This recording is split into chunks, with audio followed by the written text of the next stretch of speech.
dat wij weer hier samen kunnen zijn vandaag.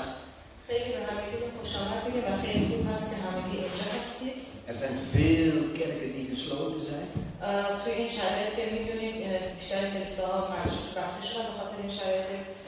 Al maandenlang.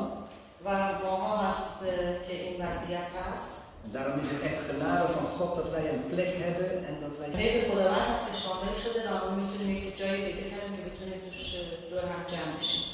Gisteren waren we bij elkaar en hadden wij een lichamelijke oefening.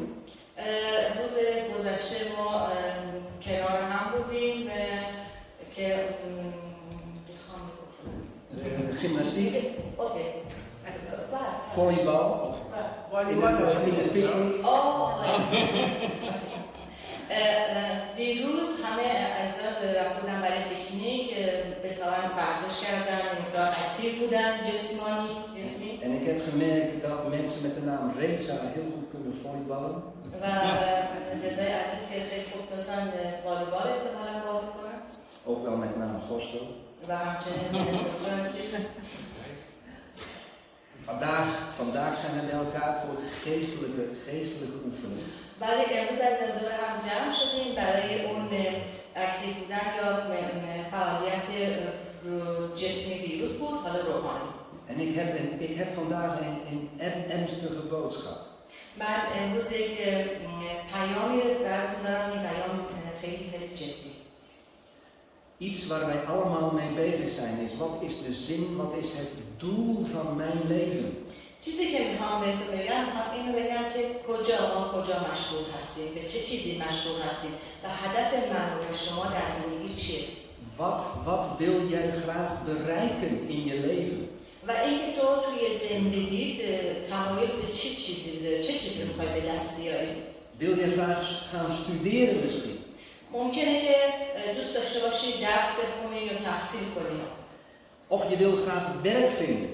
یا اینکه ممکنه تمایل این باشه که دنبال شغل خوب و مناسبی که برات مناسب باشه بگردی. Of je wil graag een vrouw vinden of een man vinden.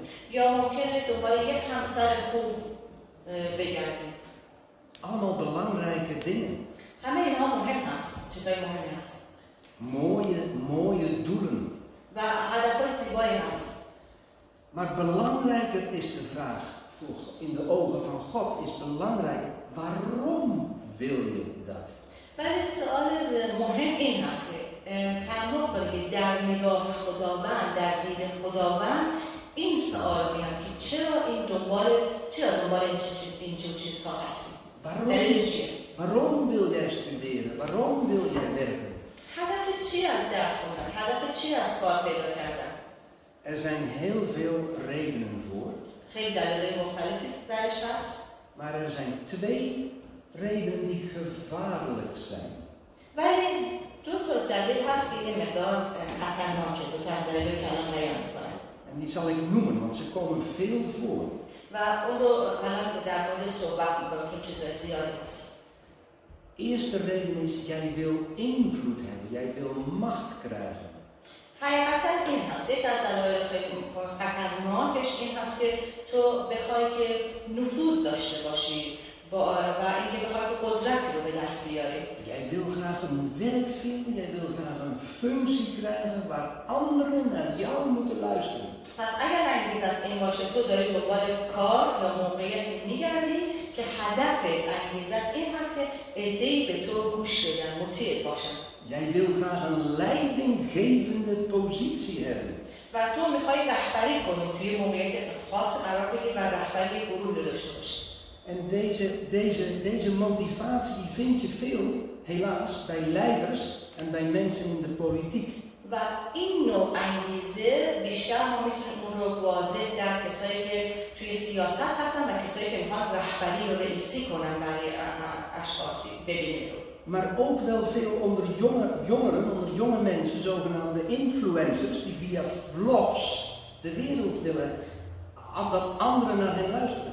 و توی جوان‌ها هم یک جور دیگه است. خیلی از جوان‌ها هستن که از طریق این صفحات مجازی دوست دارن که پیروانی طرفداران زیاد رو، فالوورای زیاد رو داشته باشن. gevaarlijke motivatie in je leven als jij verlangt dat anderen naar jou luisteren. و این هست انگیزه خطرناک و مسموم. این هست که تو کاری رو انجام می‌خوای بدی، هدف و انگیزت این باشه که دیگران از تو اطاعت کنن و دیگران به تو گوش بدن. Ik zal het straks uitleggen. بعد برش توضیح میدیم.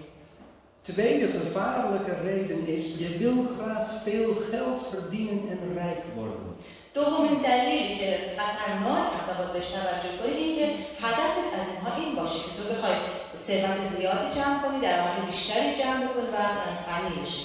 Daar hoef ik niet veel over te zeggen, dat is duidelijk. Je vindt het veel bij zakenmensen. و احتیاجی هم نیست که اینو خیلی در موردش صحبت کنیم چون خیلی مشخص است. کسایی که شغلایی دارن که درآمد بالایی دارن. En bij managers in bedrijven. و این معمولا اون مدیر یک اداره یا کارخونه یا سازمان است. En helaas komen deze twee motivaties ook bij christenen voor. و چیزی که میخوام بگم متاسفانه که این چیزی رو که توضیحش دادیم، این انگیزه رو که توضیح دادیم و گفتیم توی خیلی از مسیحیان هم اومده هست. Ik zal jullie nu vanuit het boek Openbaring, hoofdstuk 18, laten zien hoe gevaarlijk dit is. و من میخوام در این مورد توی مکاشفه فصل 18 ازش بخونیم که ببینیم این رو برای ما اونجا واضح هست که جریان چیه. Wat er gebeurt met mensen die deze motivaties hebben. و این دقیقاً توی مکاشفه فصل 18 طوری هست که داره توضیح میده در مورد کسانی که این انگیزه رو دارن توی زندگیشون.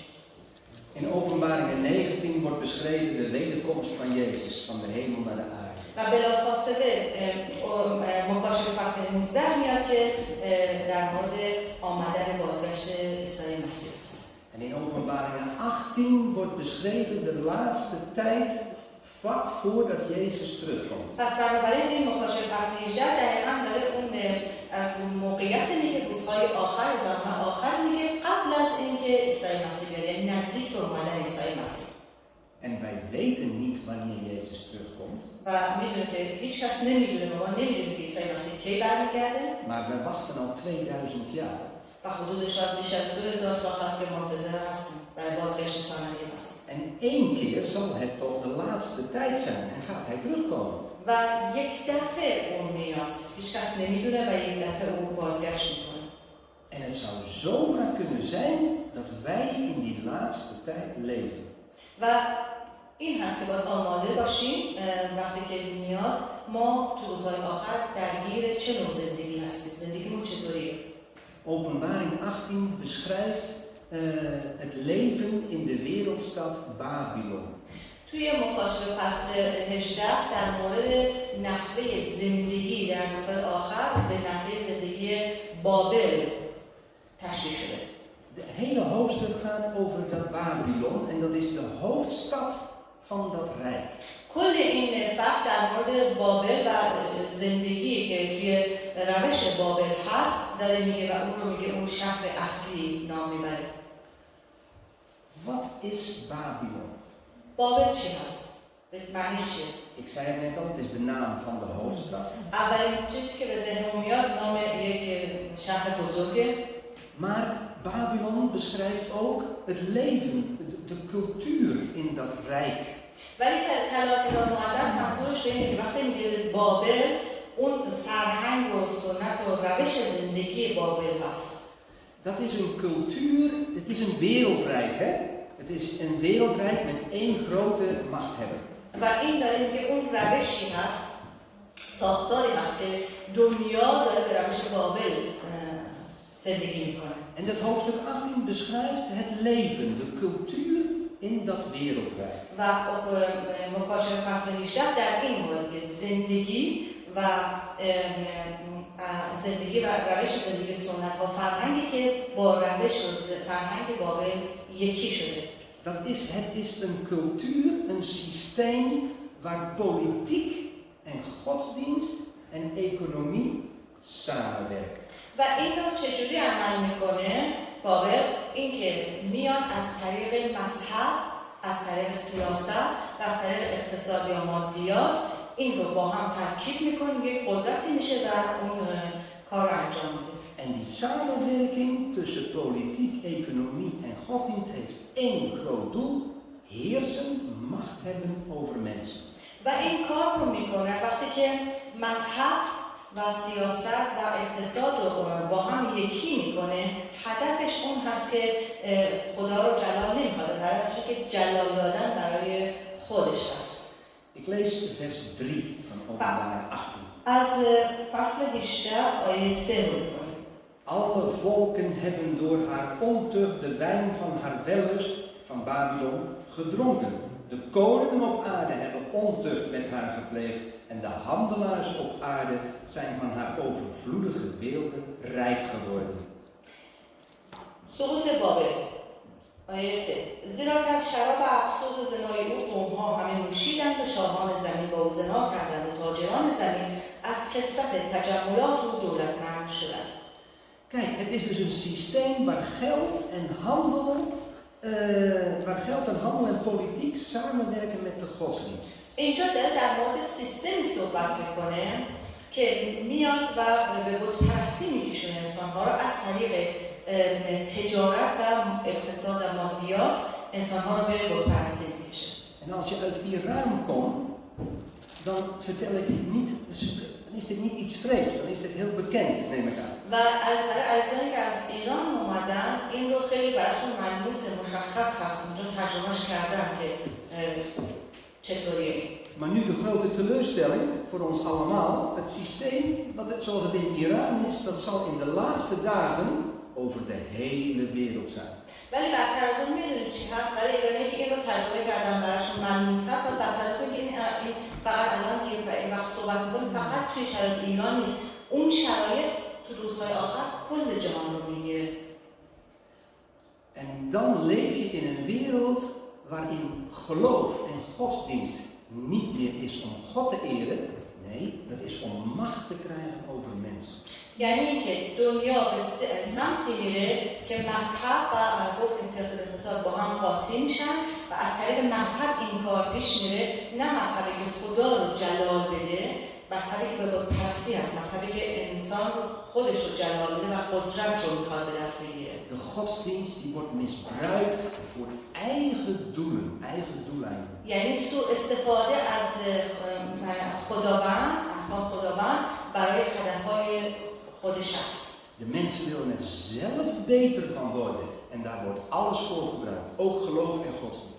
و این که کسی که سیستمی که میخواد خودش رو بزرگ کنه، قوی بکنه و استفاده کنه از مذهب، از انسان‌ها از طریق مذهب. Helaas, helaas gaat dat gebeuren. ولی متاسفانه چیزی از اتفاق خواهد افتاد در شدیدتر در روزهای آخر. En dan blijken er in deze laatste tijd, worden hier in Openbaring 18 worden 3 groepen mensen genoemd. و میرسیم به برمیگردیم به مکاشفه فصل 18. توی مکاشفه فصل 18 از 3 گروه صحبت به میون اومده. In de eerste plaats lezen wij hier over gelovigen, over het volk van God. اولین گروه در مورد ایمانداران هست، یعنی قوم خداوند اینجا صحبت شده. In de tweede plaats dan lezen we hier over koningen en heersers. و دومین گروه در رابطه با پادشاهان، حاکمان، فرمانروایان، امپراتوری ها صحبت کرد. Koningen en leiders die als prioriteit hebben om zelf belangrijk te zijn in deze wereld. پادشاهان یا حاکم‌هایی که اولویتشون این است که قدرت رو به دست بگیرن و جهان رو به دست بگیرن و اینطوره. En de derde groep die hier genoemd wordt, dat zijn de kooplieden, de kooplui, de handelaars. و سومین گروهی که توی این قسمت مکاشفه صحبت میشه از بازرگانان و از تاجران صحبت میکنه. Dat zijn de zakenmensen die als prioriteit hebben goede handel te doen en veel geld te verdienen. در مورد کسانی که اولویتشون این هست که درآمد بیشتری داشته باشن و ثروت بیشتری داشته باشن. In de eerste plaats dus de gelovigen, de koningen. اولی در مورد ایمانداران صحبت کنیم. Wat wordt tegen de gelovigen gezegd? چه چیزی در رابطه با ایمانداران اینجا خداوند گفته؟ Johannes hoort namelijk een stem uit de hemel. یوحنا میگه صدایی از آسمان شنیده شد En die spreekt tot de gelovigen. و صحبت میکنه با خطابش به ایمانداران است. In vers 4. آیه 4. Toen hoorde ik een stem uit de hemel zeggen, ga weg uit die stad, mijn volk, zodat je geen deel hebt aan haar zonden en ontkomt aan de plagen die haar zullen treffen. توی مکاشفه فصل 18 آیه 4 هست که میگه آنگاه یوحنا میگه آنگاه صدای دیگر از آسمان شنیدم که گفت ای قوم من از این شهر بیرون آیید مبادا شریک گناهان او شوید مبادا سهمی از بلاهای او به شما رسد. Dat wordt gezegd tegen de gelovigen. En het wonderlijke nu is, als je dit hoofdstuk leest, dat degenen die direct buiten de stad gaan, dat zijn de koningen, de leiders en de kooplieden.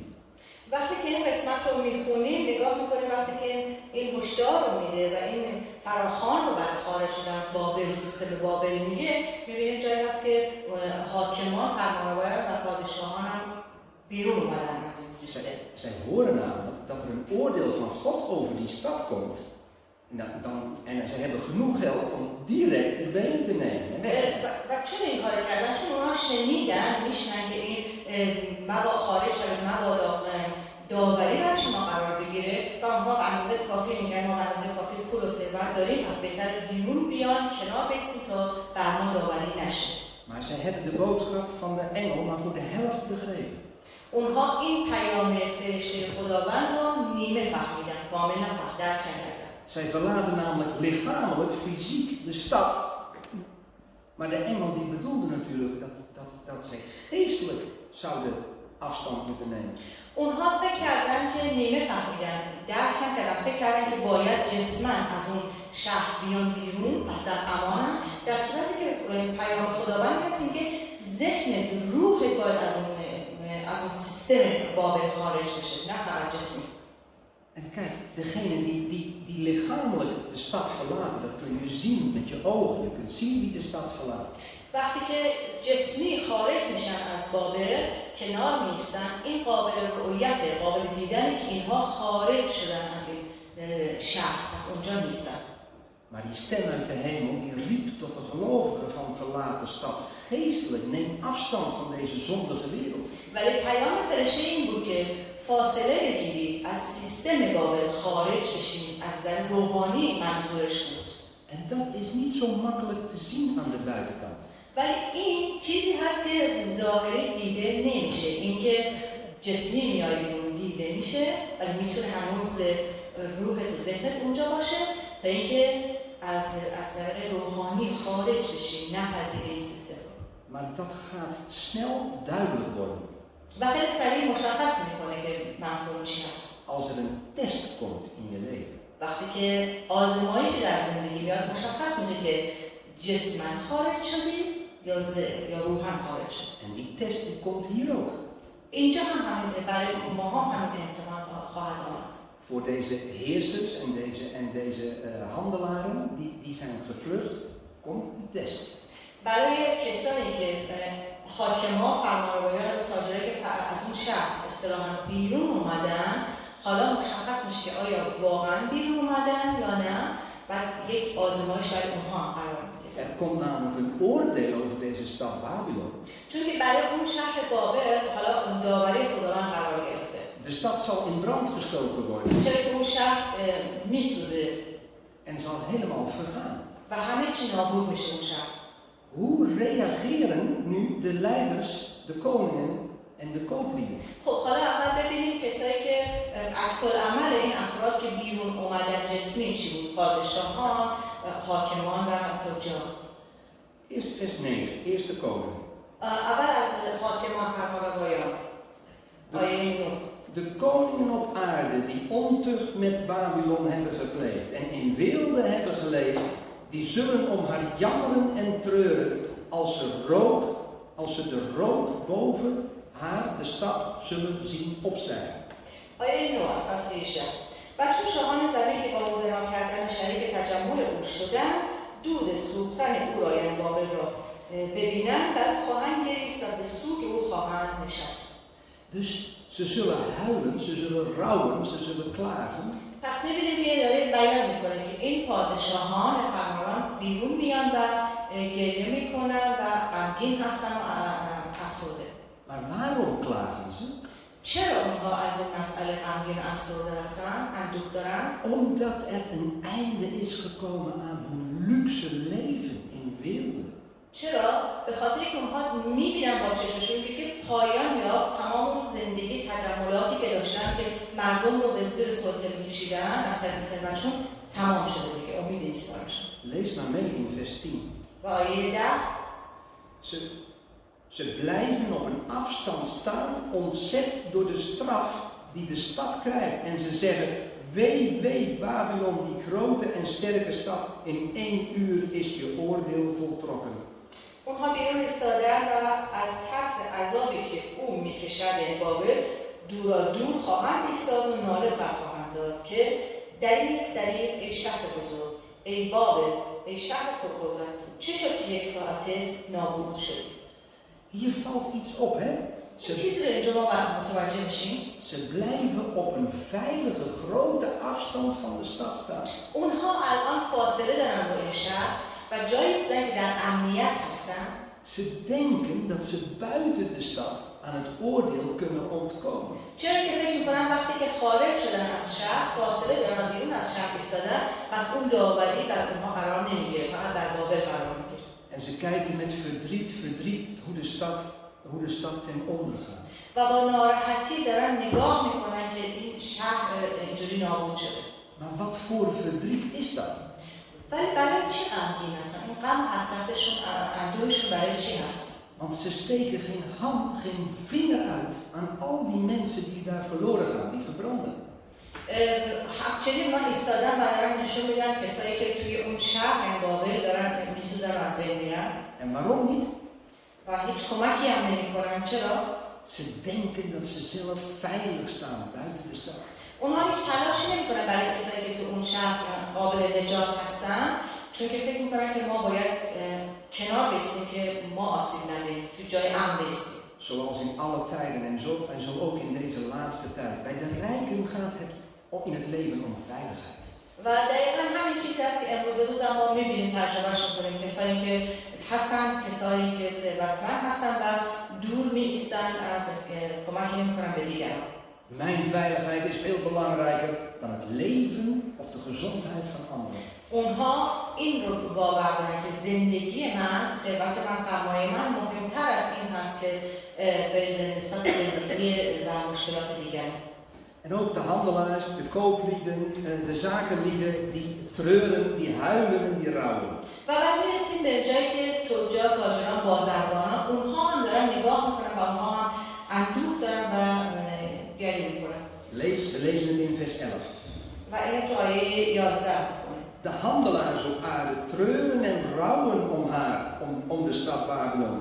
Want er is niemand die hun waren, hun goederen nog wil kopen. و بازرگانان زمین بر او خواهند گریست و به سوی او خواهند نشست، زیرا که دیگر کسی کالای آنها را نمیخرد. Ook deze kooplui, die rouwen niet, ze huilen niet om de mensen die verloren gaan, ze rouwen om zichzelf, want niemand gaat hun goederen meer kopen. و بازرگانان تجار هم اینجا دارن میبینن، اصطلاحا میگیرن و اما اندوه میگیرن، نه برای اونهایی که در اونجا دارن میسوزن یا نابود میشن، بلکه برای خودشون، شرایط خودشون که دیگه نمیتونن از بیشتر از این ثروت جمع کنن. Ze treuren en ze rouwen omdat ze geen inkomsten meer hebben. اونا غمگین هستن، اونا سوگواری میکنن، اندوه دارن برای که دیگه نمیتونن بیشتر از این ثروت رو داشته باشن، جایگاه باشن. En ook over deze groep lezen we in vers 15 dat ze op een veilige afstand buiten de stad blijven. و همچنین با آیه بعد میخونیم که اینها هم میان و فاصله میگیرن از اون شهر، در فاصله نیستن که توی جای امن باشن. En even later dan lezen we over de grootste beroepsgroep in die tijd, de zeelieden, die klagen en huilen ook. و بعد باز آیه جلوتر که میبینیم به جایی نیست که میگه ملوانان هم، اونایی که رو کشتی کار کردن، کشتیران ملوانان، اونها هم وقتی رو میبینن باز فاصله میگیرن، دور میشن از شهر که جای امن قرار بگیرن. En ook zij blijven op een grote afstand staan. و اونها هم همچنین توی فاصله خیلی زیادی رو میگیرن به این شهر که در امنیت باشن. Dus wat zien we hier gebeuren in dit wereldrijk? و این دقیقا چیزی هست که توی این دنیا، سراسر دنیا اتفاق میفته. We zien hier belangrijke, invloedrijke heersers zien we huilen. می‌بینیم که همونطور که اینجا بود اونهایی که کسایی که ثروت‌اندوزی زیادی میخوان بکنن برای این مسئله ناراحتن، برای از دست دادن ثروتشون. Dat is echt bijzonder, want je ziet belangrijke mensen niet zo vaak huilen. و این خیلی خاص هست که من وقتی می‌بینی که اونهایی که ثروتمندن آیا اندوه دارن آیا گریه میکنن. En Johannes die ziet ook dat ze op een grote afstand blijven staan. و یوحنا اینجا می‌بینه یوحنا که اونها به فاصله زیاد از شهر ایستادن. We zien ook die kooplieden en grote handelswaar die de wereld bereizen met hun handel, die zien we hier huilen. و نگاه میکنه یوحنا داره بیان میکنه که میبینه تاجرهای بازرگانان و تاجرهایی که دور دنیا رو سفر میکردن و روز به روز ثروتشون افزوده میشد الان دارن در اندوه هستن. Ook dat zie je echt niet elke dag. و یه چیزی مثل هر روز دیده بشه. Maar ze bleven op een grote afstand staan. با وجود که اونها فاصله دوری گرفته بودن از بابل Ze helpen niet. ولی کمک نمیکردن. En de zeelui die huilen en rouwen. همچنین ملوانان دریانوردان ملوانان اونها هم دور ایستادن و دارن گریه میکنن اندوه دارن. Ook op een grote afstand buiten de stad. اونها هم به فاصله خیلی زیادی از شهر ایستادن. Ze helpen niemand. هیچ کس کمک نمیکنن. Ze huilen, ze rouwen, maar ze helpen niemand. اندوه دارن، سوگواری میکنن، گریه میکنن ولی نمیرن، هیچ کمکی نمیکنن به کسانی که اونجا دارن میسوزن. Dat was de test van God. این میشه گفت برای اونها یک آزمایش خود از خداست. Nu blijkt precies waar deze leiders en waar deze kooplui staan in het leven. و این دقیقاً باز میکنه برای کسایی که میخوان اون حس اولویتشون در رهبری و ثروت و این چیزا هست همینجور Ze هست. zijn alleen bezig met zichzelf. چون فقط مشغولن به چیزایی که توی ذهن خودشون و خواسته های خودشون. Alleen bezig met hun eigen veiligheid. و اونها تمام وقتشون مشغول به این هست که خودشون در امنیت و رفاه نگه دارن. Alleen bezig met hun eigen geluk. و همیشه تمام تمرکزشون این هست که خودشون رو خوشبخت و موفق بکنن، نه به دیگران توجه نکنن. Met hun eigen rijkdom. میخوان که ثروت خودشون رو غنی کنن، ثروتمند بشن. Wat een verschil met die grote andere persoon, Jezus Christus. و حالا این حاکمان چه فرق بزرگی هست بین این حاکمان و پادشاهان با عیسی مسیح. Wij lezen van Jezus ook dat hij huilde. و ما میخونیم جایی که عیسی گریست. En Jezus huilde ook over een stad. عیسی هم برای شهر گریست. Jezus huilde over Jeruzalem. و عیسی برای اورشلیم گریست. Maar hij huilde niet op een afstand. ولی زمانی که اون گریست با فاصله نبود، دور نبود، خارج نبود. We lezen dat in Lucas 19 vers 41. Daar lezen wij, toen Jezus Jeruzalem naderde, huilde hij over de stad. و اینو توی لوقا میخونیم که وقتی عیسی مسیح وقتی که به اورشلیم وارد میشه برای اورشلیم میگه گریست. En even later huilde Jezus in de stad. ولی زمانی که عیسی داره میگه گریست زمانی است او توی شهر هست نه خارج از شهر. توی اورشلیم. Jezus bleef niet op een veilige afstand buiten de stad. Hij ging in de stad. عیسی وقتی که میخواد وارد شهر بشه میگه گریست وارد شهر میشه، نمیره در امنیت و فاصله بیسته، وارد اون شهر میشه. De stad waarover God hem duidelijk had gemaakt, er zal een oordeel komen over Jeruzalem. و میاد تو اون شهر تا برای اون شهر که اورشلیم باشه واضح و این پیام بده که داوری خدا نزدیک هست، به خودتون بیان. En dat is ook gebeurd. و همین چیز اتفاق افتاد. Huilend ging Jezus de stad in. و عیسی مسیح در خود اون اورشلیم در اون شهر ایستاده و گریه. En dan staat hij daar midden in die stad. و وسط مرکز اون شهر هست که اندوه داره در اورشلیم. Te midden van al die mensen waarover het oordeel van God zal komen. اندوه داره برای اورشلیم، برای انسان‌هایی که میدونه قضاوت داوری خدا بر ما انجام خواهد شد. En dan raakt hij de zieken aan, hij geneest hen. ولی کمک میکنه به اونایی که مریض هستن اونها رو شفا میده. Hij raakt de melaatse mensen aan, hij geneest hen. اونها کسایی هست که مریضی‌های واگیردار دارن اونها رو لمس میکنه و اونها رو شفا میده. En toen waren er anderen die zijn melaatse aanraken, hoe houdt hij het in zijn hoofd? و برای دیگر رهبران میشه اینو گفت که برای اونها این چیزی جالبی نبود. اونها که هرگز این کار رو نمی‌کردن که مریض‌ها رو که مریضی والگیر دارن رو لمس. Melaatsen zijn besmettelijk, dat is gevaarlijk. چون که اونها برای این باور بودن، رهبرها برای این باور بودن اینها مریضی هستن که والگیر دارن و باید ازشون فاصله گرفت. En ze zeiden dat Jezus zich verkeerd, onverantwoordelijk gedroeg. و بعد اونها فکر کردن که این کاری که عیسی مسیح میکنه اشتباهه. Zo spreken de leiders van Jeruzalem over Jezus. و برای همین اون رهبران اورشلیم بر علیه عیسی صحبت میکنن. Degene die over anderen willen heersen. و این چون که اونها میخوان بر دیگران حکومت کنن، رئیسی کنن. Ze hadden voor de zieke Melaatsen kolonies aangebracht, buiten de stad. چون که قانون این بود کسی که مریضی والگیر داشت این رو بیرون از شهر، از شهر دور یک جایگاهی داشتن که اونها رو اونجا نگه دارن. En daar werden die Melaatse mensen weggezet, weggestopt, die moesten daar blijven. و اونها این باورش برای بود که کسایی که مریضی اینجوری دارن اینها رو باید از شهر خارج بکنی، نه اینکه بیاره تو شهر اونها رو لمسشون کنی. En die Melaatsen moesten zelf maar zien hoe ze aan eten kwamen. و اینها این کسایی که مریضی اینطور والگیر دار بودن، مصری بود مریضیشون، اونها اونجا قرار گرفتن و خودشون باید کار خودشون انجام بدن. هیچ کس بهشون کمک نمی‌کرد. Zij mochten namelijk niet in de stad komen en familie moest het eten maar naar hen brengen. و اونها اجازه نداشتن وارد شهر بشن، وارد اجتماع بشن، فقط گاهی زمان‌های خانواده اونها غذای برای اونها بیرون از شهر می‌بردن. Dat is een wereld, dat is een این climax. دنیاست. Een climax van goddeloosheid en liefdeloosheid. این دنیایی از دنیای سقوط کرده، از دنیایی که بدون خدا است، دنیایی که بدون از محبت. En in zo'n stad, in zo'n wereld staat Jezus. و دقیقا تو همین دنیا، تو همین اورشلیم، تو همین شهر که عیسی مسیح بهشون وارد میشه و ایستاده. Hij staat daar in het midden in de stad om te helpen, om te genezen, om te redden. و عیسی میاد، دور نمیره، فاصله نمیگیره، میاد تو همین شهر که همین شرایط داره، تو اونها رو شفا بده، تو اونها رو نجات بده. De tegenstelling is compleet. و کسایی که مخالف اون هستن زیاد هستن. Tussen Jezus en tussen de leiders van Babylon en de leiders van deze wereld. و خیلی تفاوت هست بین اون رهبری عیسی مسیح و اون رهبری که جهان سقوط کرده داره که سیستم بابل رو دنبال میکنه. Het is een tegenstelling tussen Jezus en Satan. این یک جوری مخالفت، یک جوری هست بین شیطان و عیسی.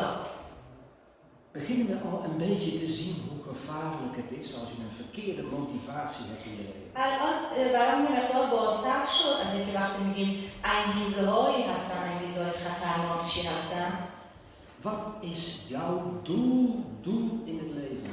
هدف تو چیه در زندگیت؟ Ben jij zoals de rijken en de koningen in Babylon? میخوای ثروتمند بشی، میخوای ریاست کنی، میخوای جایگاهی رو داشته باشی، به سیستم بابلی ها شبیه باشی؟ Je rouw en je treur over jezelf, over je eigen verlies, maar je blijft op een veilige afstand staan. و اینکه میخوای در اندوه و غم باشی برای چیزهایی که داشتی از دست دادی، چیزهایی که نتونستی به دست بیاری و میخوای بیرون از شهر تو فاصله باشی، دور باشی. Of volgen wij Jezus, de Zoon van God, de leidende knecht. یا اینکه نه، میخوای مسیح رو پیروی کنی، پسر خدا رو پیروی کنی، میخوای پیرو خادم رنج دیده باشی که عیسی مسیح باشه. Jezus die bekend was met pijn en verdriet en desondanks toch naar anderen ging om te redden. و عیسی مسیح واضح میکنه برای ما اون با درد و غم دیگران که به دوش گرفت آماده میشه با این شرایط میره و دیگران رو نجات بده. Doen wij wat Jezus deed? Gaan wij de stad in? و همون کار بکنه. هدف ما باید همونی باشه که عیسی مسیح انجام بده. وارد اون شهر بشید. Om mensen te redden. تو که مردم رو نجات بدید. Zoeken wij de zieken op. بگردید دنبال کسایی که مریض هستند. Bidden wij voor hen die hulp nodig hebben. براشون دعا کنید برای کسایی که دعا احتیاج دارن. کمک کنید به کسایی که کمک احتیاج دارن. Help jij, help ik de mensen die besmet zijn. و کمک کنید. کمک کن تو، من کمک میکنم برای کسایی که Of sluit je liever op in je eigen veilige afstand? اینجوری میخوای باشی یا اینکه میخوای بخاطر که قاطی نشی، میخوای که دور بیستی و وارد نشی، کمکی نکنی. Is een hele ernstige zaak. این یک چیز جدی هست، یک موضوع خیلی جدی هست. Want alleen zij die doen wat Jezus heeft gedaan, die horen bij hem. چون که فقط تنها کسانی یا کسی که این گونه چون عیسی عمل میکنه متعلق به عیسی است. En alle anderen zijn toeschouwers, die staan op afstand. و اگه برای بقیه میشه به عنوان تماشاگر با فاصله نیستی نگاه میکنی که همه دارن نابود میشن و هیچ کمکی برای نجاتشون نمیکنه. Wij worden allemaal vele keren getest in ons leven. تمام ما همه تک تک ما خیلی تجربیات زیاد، خیلی آزمایش‌های زیادی توی زندگیمون باهاش روبرو میشیم. En als mijn prioriteit in het leven is om het zelf beter te krijgen, ga ik vallen in geloof. و اینو بدونید عزیزان اگر اولویت من یا شما این باشه که بخوایم تمرکزمون روی خودمون باشه تا زندگی راحت، زندگی بهتری فقط به خودمون فکر بکنیم، مطمئن باشیم که ما سقوط روحانی رو تجربه می‌کنیم. Iedereen die zichzelf belangrijker vindt dan Jezus, die gaat van geloof afvallen. هر کسی که اولویتش عیسی مسیح نباشه و تعالیم عیسی مسیح نباشه مطمئنا سقوط روحانی رو تجربه می‌کنه. Gaat niet in één keer op één dag. Gaat geleidelijk. و این چیزی نیست که یک شب یک روزه اتفاق بیفته، ملموس باشه، آروم آروم به سقوط روحانی برسیم. Je blijft liever op een afstand toekijken. و بعد اونجایی میشه که ترجیح بدی که خارج بیستی، دور بیستی و فقط تماشاچی باشی، نگاه کننده باشی. Niemand ziet het, maar je denkt alleen aan jezelf. تو هیچ کس نمی‌بینی، فقط چیزی که فکر می‌کنی تمرکزت فقط به شرایط خودت و موقعیت خودته. Eigenlijk ben je bezig om jezelf te redden. و طبیعتاً اینجوری هدف تو این هست برای اولویت این است که خودت اول نجات، خودت رو فقط نجات بدی. Maar Jezus zegt, wie zijn leven wil behouden, zal het verliezen. ولی عیسی مسیح چی میگه؟ میگه اونی که بخواد زندگیشون نگه داره به این صورت اون رو از دست خواهد داد. Wie het verliest voor mij, zelf zal het behouden. ولی کسی که به خاطر من از این چیزها بگذره اون رو به دست خواهد آورد زندگیشون. Dus laten wij niet op een afstand blijven toekijken. پس بیایم و خارج نیستیم، فقط نگاه کنیم، تماشاگر نباشیم. Laten we als ambassadeurs van Jezus de stad ingaan. بیاییم مثل سفیر عیسی مسیح باشیم و نجات بدیم کسایی که داریم می‌بینیم در حال سوختن هستن. De wereld ingaan. وارد بشیم. Om God te dienen en mensen te helpen. وارد بشیم اما به چه جوری؟ به اینکه خدا رو خدمت کنیم و انسان‌ها رو کمک بکنیم، کسایی که نیاز به کمک دارن. Amen. Amen. Vader in de hemel, wij danken u dat u hier staat. پدر آسمانی تو رو شکر می‌کنیم برای امروز. En u weet dat het niet eenvoudig is. و تو می‌دونی خداوندا این پیام این چیزی آسونی نیست. Dat dit ernstig is wat we hier lezen. و این خداوندا خیلی چیز جدی بود که امروز ما خوندیم.